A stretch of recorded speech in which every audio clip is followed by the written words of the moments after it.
You believe Gus Fring was the ultimate untouchable chess player. You accept the narrative that the only reason he fell was because a chaotic variable named Walter White entered the equation. But you are wrong. The truth is, Gus Fring did not fall because of Heisenberg. Heisenberg was just the catalyst. If you look at the forensic accounting of his empire, the structural rot was there decades before Walter White ever cooked his first batch. His empire was not a fortress. It was a house of cards waiting for a breeze. To understand why it all collapsed, you have to ignore Breaking Bad for a second. If you start your analysis there, you have already lost. We have to go back to 1986. We have to go back to Chile.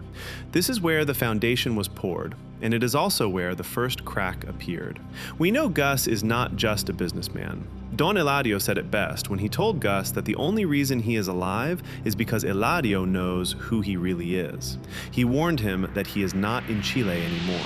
This confirms that Gus suffers from what I call the Generalissimo syndrome. He survived a brutal dictatorship. He survived political purges. With the help of Peter Schuler from Madrigal, he erased his entire identity. He became a ghost. When you survive the impossible, you start to believe that you are untouchable. You develop survivor bias. You start thinking that if your plan is detailed enough and your discipline is tight enough, reality cannot touch you. But Gus forgot that you can erase paper trails, but you cannot erase trauma. This is his first massive strategic error. He substituted business for revenge. Think about it. Every Pollos Hermanos franchise, every truck route, that massive super lab buried under the laundry, none of it was built for profit. It was not built for power. It was a giant multi-million-dollar torture device designed for one man, Hector Salamanca. Gus violated the golden rule of any high-stakes enterprise. Never make it personal. For Gus, business was exclusively personal.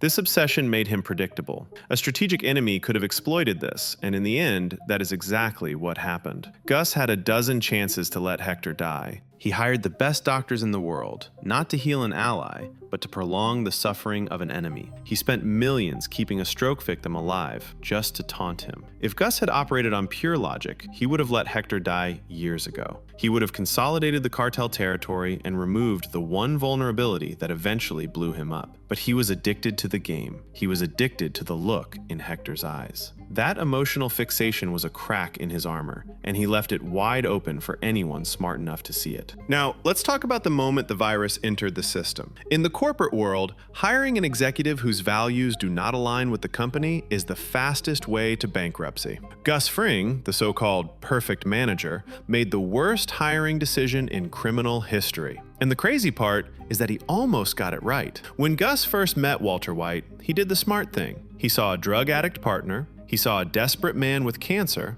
and he said no.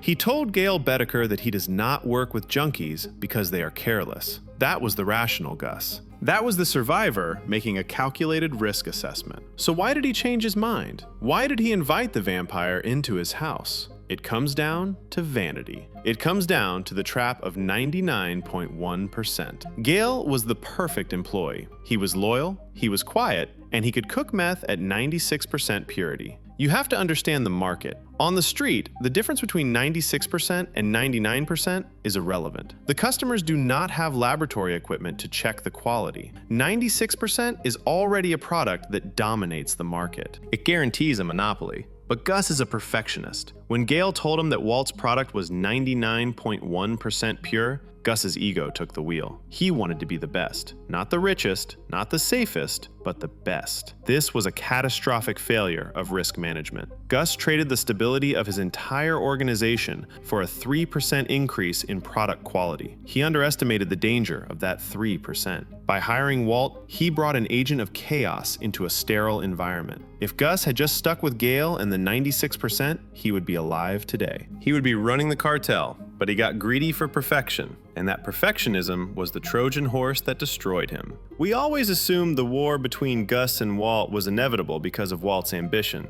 but that is not true. The war did not start in the lab. It started on the street corner. It started with a failure of middle management. I am talking about the incident with the 11-year-old kid, Thomas. When we find out that Gus's trusted street dealers are using children to murder rivals, it exposes a massive hole in his management style. There are only two possibilities here, and both of them destroy the myth of Gus Fring. Possibility one is that Gus did not know. This means that for all his talk of seeing everything, he had lost control of his ground-level operations. Possibility two is that Gus knew and allowed it. This makes him a hypocrite who plays the community philanthropist while sanctioning child murder. When Jesse confronted him, Gus tried to solve it with a peace summit. He told the dealers no more children. It was a half measure. The dealers interpreted that order as, get rid of the evidence, and they killed the kid that night. This is the moment the timeline fractured. Because Thomas died, Jesse went to kill the dealers.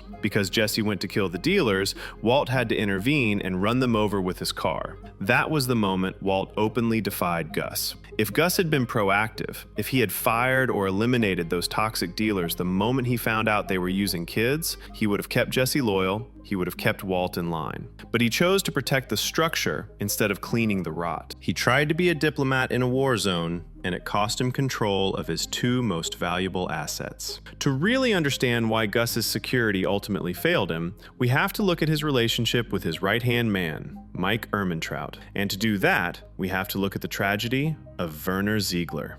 The construction of the Superlab was Gus's magnum opus. He brought in German engineers, led by Werner. Werner was not a criminal. He was an architect, a soft man who missed his wife. He escaped the compound just to make a phone call and see her face. Gus ordered his execution, and Mike had to pull the trigger. This moment broke something in Mike. Until then, Mike saw Gus as a professional alternative to the chaotic Salamancas. But killing Werner showed Mike that Gus was just another monster, merely one with a better tailor. It created a deep cynicism in Mike. Fast forward to Breaking Bad. Why does Mike have a soft spot for Jesse? Why does he try to guide him? Because he sees another Werner Ziegler. He sees another guy who is in the game but does not belong there. If Gus had handled the Werner situation with more flexibility, he would have had a Mike who was fanatically loyal. Instead, he had a Mike who was doing a job, a Mike who was morally eroded. And let's not forget, it was Werner's escape that tipped off Lalo Salamanca to the whole operation. That one failure in personnel management created the ghost that haunted Gus for years. Speaking of Lalo Salamanca,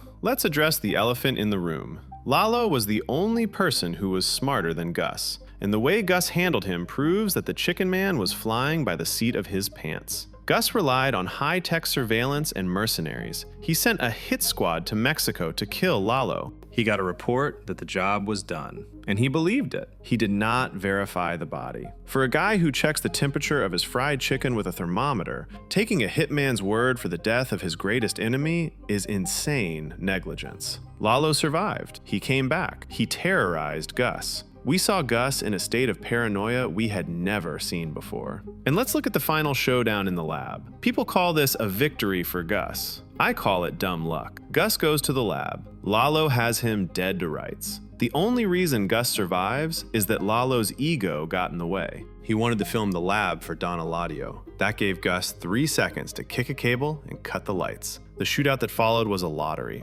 Gus fired blindly into the dark. Lalo fired blindly into the dark. If Gus's aim is 1 inch off, he is dead. You cannot build an empire on a coin flip. That was not strategy. That was desperation. Now we arrive at the most infamous scene in the entire saga, the box cutter. Victor was seen at the crime scene of Gale's murder. He was a liability. Gus had to deal with him. But he also wanted to send a message to Walt and Jesse, so he slices Victor's throat open, calmly, while staring into their eyes. He wanted to instill fear. He wanted to say that no one is indispensable. If you screw up, you die. Did it work? In the short term, yes. It froze them. But strategically, it was a disaster. First of all, Victor knew how to cook. He was watching Walt. He was the backup plan. Gus destroyed a valuable asset who could have eventually replaced the troublemakers. But more importantly, this display of psychopathy convinced Walt of one thing: negotiation is impossible. Up until that moment, Walt thought he could reason with Gus. He thought it was a business dispute, but when he saw the blood on the floor, Walt realized that Gus was a monster. He realized that cooperation was just a delay of execution. Gus forgot his own lesson. Fear is not an effective motivator. Fear creates desperate people, and desperate people, like a rat in a corner, will bite. By using the box cutter, Gus forced Walt to go to war. He left Walt with no other option but to kill him. It was a tactical show of strength that was actually a strategic suicide. And then there is the blindness regarding Jesse Pinkman. Gus always looked at people as assets or liabilities. Jesse was a junkie to him, an unreliable tool. Seeing that Walt was becoming unmanageable, Gus tried to flip Jesse. He used classic manipulation. He created a sense of purpose. He staged hero moments. He praised him. This tactic actually worked. Jesse became loyal to Mike and Gus. But Gus made a critical error in judging the depth of the bond between Jesse and Walt. He thought loyalty was a switch he could just flip. He did not account for the toxic, almost father and son dynamic they shared. When Gus took Walt to the desert and threatened to kill his entire family, he thought he had won. He thought he had the upper hand. But by threatening the family, he removed the last moral guardrail holding Walt back. And by failing to understand that Jesse would never sign off on Walt's death, he left a loaded gun on the table that Walt would eventually pick up and aim right back at him. Gus tried to buy Jesse's soul, but he never actually tried to understand it. This is perhaps the most inexplicable tactical error Gus ever made. Gale Boetticher was not just a chemist. He was the only Plan B. He was the only person on the planet, other than Walt and Jesse, who could cook the blue meth to the standard Gus required. As long as Gale was alive and ready to take over, Gus held all the cards. Walt knew this, and Gus knew this. So why was the most important asset in a billion-dollar empire sitting in his apartment completely alone? Why was there no security detail? Why was there no surveillance? Gus prioritized secrecy over security. He did not want to draw attention to the quiet chemist, but that decision cost him everything. By leaving Gale defenseless, he gave Walt a single, clear target. The moment Jesse pulled that trigger, the power dynamic flipped instantly. Walt went from being an employee on notice to being the only option left. Gus lost the ability to say no. And then there is the desert. In the episode Crawl Space, Gus takes Walt out to the middle of nowhere. He fires him, and then he delivers the ultimate threat. He tells Walt that if he interferes, he will kill his wife, he will kill his son, he will kill his infant daughter. It was a moment of absolute dominance, but it was also a fatal miscalculation. Mike Ehrmantraut had a saying, "No half measures." If Gus had decided that Walt was an enemy, he should have buried him in that desert right then and there. Yes, it would have caused problems with Jesse, but those problems could be managed. Instead, Gus created a scenario where Walt was backed into a corner with absolutely nothing left to lose. Gus believed that fear would paralyze the schoolteacher. He failed to realize that threatening the family would not freeze Walt, it would activate him. It turned a desperate man into a suicide bomber. By leaving Walt alive with a death sentence hanging over his children, Gus signed his own death warrant. And this leads us to the end, the final mistake, the mistake that burned the empire to the ground. We have to talk about the trap at Casa Tranquila. This moment is the absolute definition of hubris. When Gus finds out that Hector Salamanca visited the DEA, he stops thinking like a general and starts thinking like a victim. He makes a fatal assumption. He assumes the old man has finally broken. He assumes Hector has turned into a rat because he cannot handle the pressure anymore. Look at the specific interaction with his henchman, Tyrus. Tyrus is a professional. He looks at the situation and sees a simple problem with a simple solution. He offers to go in. He says, "I will do this." It would have been clean. It would have been safe. Tyrus would have walked in, injected the poison, and walked out. The Empire would be secure. The threat would be neutralized. There was no need for Gus to be anywhere near that building. But Gus refuses. He says, "No, I do this." Why? There is absolutely zero business logic in this decision. Hector is an invalid. He is trapped in a wheelchair. He cannot speak. He is not a physical threat to anyone. There is no tactical reason for the CEO of a multinational drug empire to be in that room. But Gus needed the drug. Not the meth, but the dopamine. He needed the validation. He needed to look Hector in the eye and watch the light go out. He needed that final victory lap to prove that he had won and the Salamancas had lost. Walter White, the genius of improvisation, made a bet on this specific flaw. He knew he could not defeat Gus with force. He could not defeat him with strategy on the open field. He could only defeat him by weaponizing Gus's own pride against him. Walt knew that Gus would not let a subordinate take the kill. When Gus walks into that room, look at his face. He is cautious, but his vigilance is dull. He sees a weak old man. He does not see the predator. He prepares the injection. He is savoring the moment. And in that split second, when Hector starts ringing that bell, the expression changes. It is not fear in Hector's eyes. It is hate. It is triumph. In that fraction of a second, Gus finally realizes it. You can see the shift in his eyes. He realizes that his own obsession has lured him into a cage. The explosion happens. The door blows off. And then we see the most character-defining moment in the history of the show. Gus walks out. Half his face is gone, but he adjusts his tie. It is a final, subconscious reflex of order in a world that has literally blown up in his face. It is the perfect metaphor. He tries to straighten his suit while his body is failing. He did not die because he was outsmarted structurally. He died because he needed to be the one to press the button. He died because he needed the credit. So, was Gus Fring the perfect criminal? The answer is no. If we perform a final autopsy on his operation, we can actually visualize the vulnerability index of his entire life. For decades, that index was near zero. He was cautious. He was invisible. But the moment he decided to build the super lab, the moment he decided to expand beyond the safety of his distribution network, that index began to climb. He built a machine that was rigid, not flexible. Like glass, it was incredibly hard, but it was also brittle. It could not absorb shock. When you build a structure that relies on absolute perfection to survive,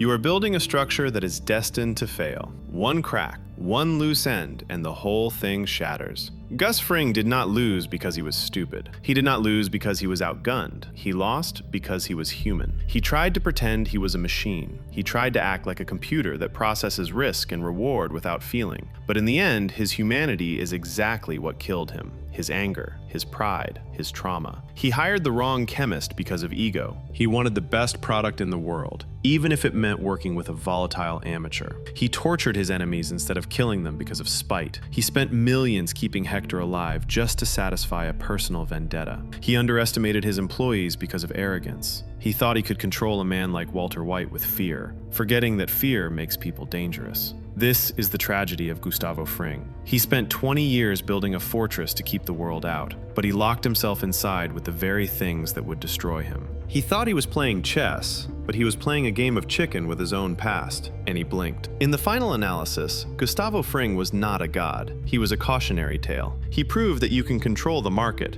you can control the cartel, and you can control the police, but you cannot control your own nature. He built a kingdom on a foundation of grief, and when the earthquake came, it did not matter how strong the walls were. The ground itself gave way. If you really want to understand the full picture of how this empire crumbled, you have to look at the other players on the board. You need to see how close the law actually came to stopping this train wreck before it even started. Check out my video on Every Time Hank Was 1 Inch from Heisenberg. It exposes the massive failures of the DEA that allowed Gus to thrive for so long. Or, if you want to understand the silence behind the violence, watch my breakdown of Gus Fring, 10 minutes of silence that changed TV. It reveals the secrets of Giancarlo Esposito's performance that you definitely missed. If you are feeling lucky, smash that subscribe button. We are just getting started dismantling these legends. Thanks for watching.